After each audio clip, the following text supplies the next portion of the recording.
Good morning everyone. BSc part 2 botany की genetics की class में आपका स्वागत है। और आज का हमारा टॉपिक है क्रॉसिंग ओवर। लास्ट टर्न पे हमने पढ़ा था, इस टर्न पहले से साइंटिस्ट रहे जिन्होंने क्रॉसिंग ओवर के होने को साइकोलॉजिकली दर्शाया था। नेक्स्ट साइंटिस्ट जेनसेंस ने पहली बार काइस्मा के फॉर्मेशन को करेक्टली बताया। काइस्मा क्या है? यह ऐसे स्थान है जहाँ पर कि जीन एक्सचेंज की प्रक्रिया होती है। डार्लिंगटन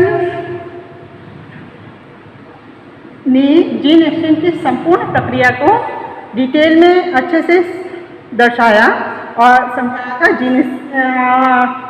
जीन एक्सचेंज के या रिकॉम्बिनेशन होने के जो प्रक्रिया थी उसका डिटेल डिस्क्रिप्शन डार्लिंगटन द्वारा दिया गया था। अब ये रिकॉम्बिनेशन की जो प्रक्रिया होती है या नए जीन एक्सचेंज की जो प्रक्रिया होती है, यह रिकॉम्बिनेशन की प्रक्रिया को 4 स्टेप्स में डिवाइड करते हैं। पहला कहलाती है सिनेप्सिस, दूसरा डुप्लीकेशन ऑफ क्रोमोसोम,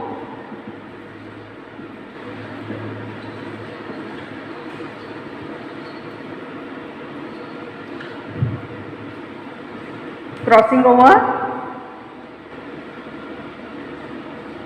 और फोर्थ स्टेप है टर्मिनलाइजेशन।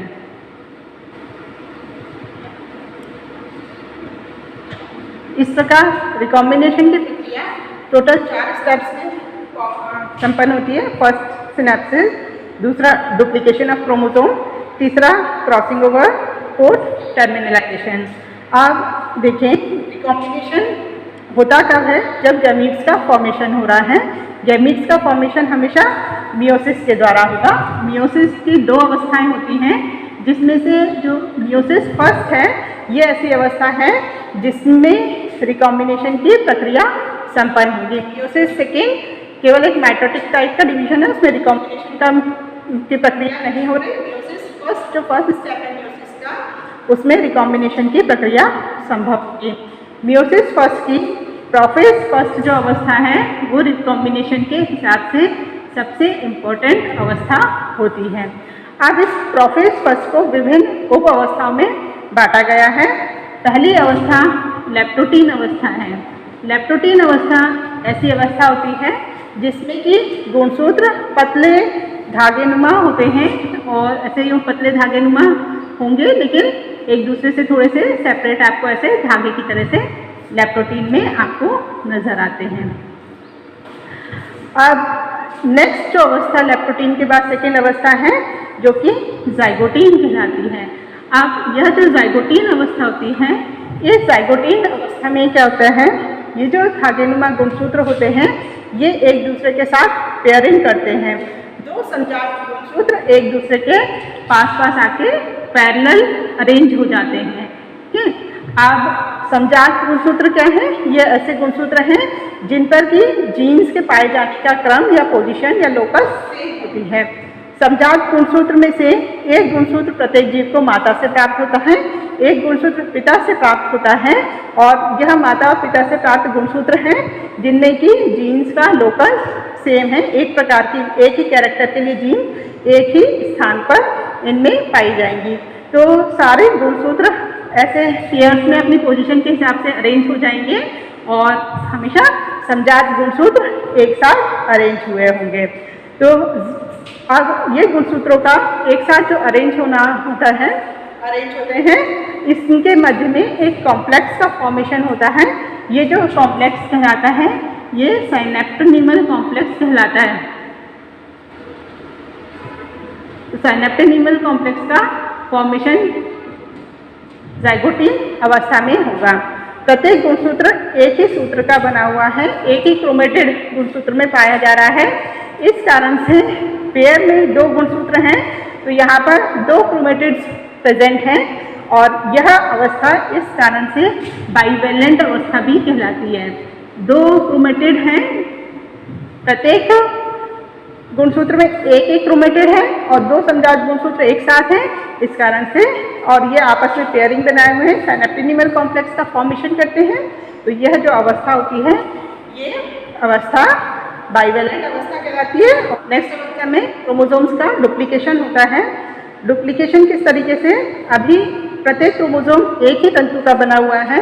नेक्स्ट अवस्था में प्रत्येक तंतु अपने जैसा एक और तंतु बना लेगा। हर एक जो क्रोमोसोम होगा वो दो तंतुओं का, दो क्रोमेटिड्स का मिलकर के बना होगा कि अपने जैसा एक और डुप्लीकेशन द्वारा एक और तंतु बना लेगा और ये दोनों तंतु सेंट्रोमियर वाले स्थान पर एक दूसरे से जुड़े होंगे।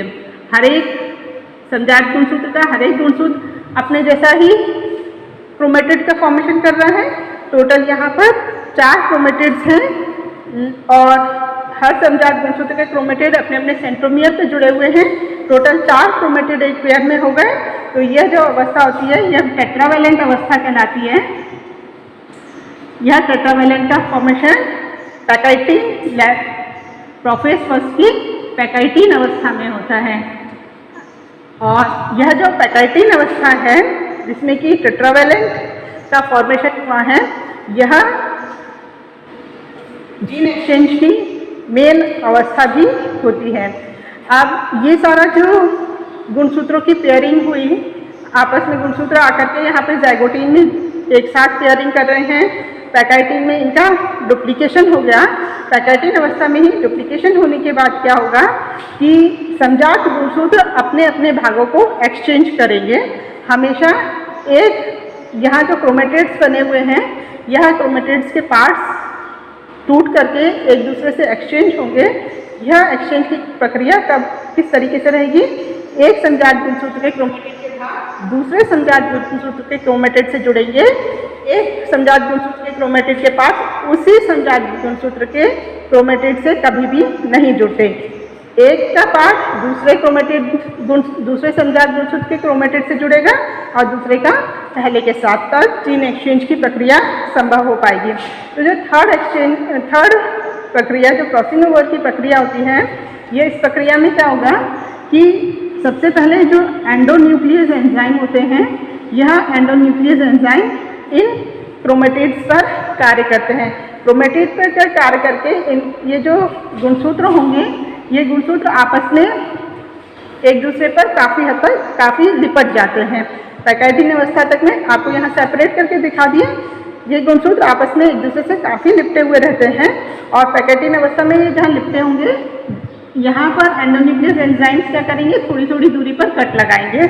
लेकिन जहाँ ये कट लगाएंगे वहाँ पर एक संजात गुणसूत्र के क्रोमेटिड पे जिस स्थान पर कट लगा, दूसरे संजात गुणसूत्र के क्रोमेटिड पर भी उसी स्थान पर कट लगेगा। और ये जो कट लगे हुए स्थान है, इन वाले स्थानों से पर जीन एक्सचेंज की प्रक्रिया संभव होगी। अब स्थिति हमें क्या लगभग इस तरीके की नजर आएगी। यहाँ पर देखें तो ये एक क्रोमेटिड, यहाँ दूसरा क्रोमेटिड आपस में लिपटे हुए, और जिस स्थान पर इनका यहाँ कांटेक्ट है, यहाँ पर एंडोन्यूक्लियस एंजाइम कट लगाएंगे। अब ये जो स्थान जो बने हैं, जहाँ पर ये आपको यहाँ पे एंडोन्यूक्लियस एंजाइम कट लगाएंगे और इसके बाद लाइगेज एंजाइम होते हैं। लाइगेज एंजाइम का काम डीएनए को जोड़ने का होता है। तो लाइगेज एंजाइम जब डीएनए के टूटे हुए भागों को जोड़ेंगे तो इधर एक संजात गुणसूत्र के क्रोमेटिड के भागों को दूसरे वाले से जोड़ देंगे। यहाँ पर इसके भाग को इसी से नहीं जोड़ करके इसके भाग को दूसरे वाले के साथ में जोड़ दिया जाएगा। तो क्या होगा, जो हमें नया क्रोमेटिड मिलेगा उसमें कुछ पार्ट संजात गुणसूत्र के क्रोमेटिड का उपस्थित होगा। वह पार्ट जहाँ पर जीन एक्सचेंज, वे पॉइंट्स जहाँ पर ये जीन एक्सचेंज की प्रक्रिया हो रही है, जहाँ पर ये कट लग करके आपस में एक्सचेंज करके जोड़ा जा रहा है, वे वाले जो पॉइंट होते हैं इनको काइज़्मा कहते हैं। काइज़्मा या काइज़मेटा, दोनों ही तरीके से इन्हें बोला जाता है। काइज़्मा या काइज़मेटा, ये जो पॉइंट्स होते हैं, ये पॉइंट्स ऐसे पॉइंट्स होंगे जिस स्थान पर जीन एक्सचेंज की प्रक्रिया, ये वो स्थान है जहाँ पर जीन एक्सचेंज हो रहा है या जीन एक्सचेंज की प्रक्रिया हो रही है। तो इन काइज़्मा का फॉर्मेशन सबसे पहले जैनसन नामक साइंटिस्ट ने स्पष्ट रूप से दर्शाया था। अब ये जो काइज़्मा का फॉर्मेशन हो गया, आपस में जीन का एक्सचेंज हो गया, उसके बाद क्या होगा, ये जो गुणसूत्र है उनमें रिपल्शन की प्रक्रिया स्टार्ट होगी, एक दूसरे से विपरीत दिशा में जाना प्रारंभ करेंगे। तो यहाँ सेंट्रोमियर वाले स्थान से दोनों गुणसूत्र ऐसे एक दूसरे से सेपरेट होना प्रारंभ करेंगे और टर्मिनलाइजेशन वो स्टेप होगा जहाँ पर ये गुणसूत्र एक दूसरे से सेपरेट होते हैं। मियोसिस फर्स्ट की दो अवस्थाएं, एक तो डिप्लोटीन और दूसरी डाइकाइनेसिस। यह ऐसी अवस्थाएं होती हैं जहाँ पर यह जो गुणसूत्र हैं ये एक दूसरे से सेपरेट होना प्रारंभ कर देते हैं और डिप्लोटीन में यहाँ सेपरेशन प्रारंभ होगा और डाइकाइनेसिस तक आते आते केवल लास्ट के एक टर्मिनल काइस्मा बचेंगे। नेक्स्ट मियोसिस, ये तो मियोसिस के प्रोफेज फर्स्ट की अवस्थाएं थी। नेक्स्ट मेटाफेज, एनाफेज, टीलोफेज में ये सारे जो गुणसूत्र हैं ये एक दूसरे से जो लास्ट टर्मिनल एंड पे जुड़े हुए हैं इनका सेपरेशन होगा और इस प्रकार से हमें ऐसे गैमीट्स मिलेंगे जो जिनमें की जीन्स का कॉम्बिनेशन माता और पिता दोनों से प्राप्त हुए गुणसूत्रों के जीन एक्सचेंज के कारण बना हुआ होता है। गैमीट्स का कॉम्बिनेशन ऐसा होगा जिसमें कुछ जीन माता से प्राप्त हुए होंगे और कुछ जीन पिता से प्राप्त हुए होंगे और इस कारण से रिकॉम्बिनेंट्स का फॉर्मेशन होता है और यह क्रॉसिंग ओवर की प्रक्रिया संपूर्ण होती है।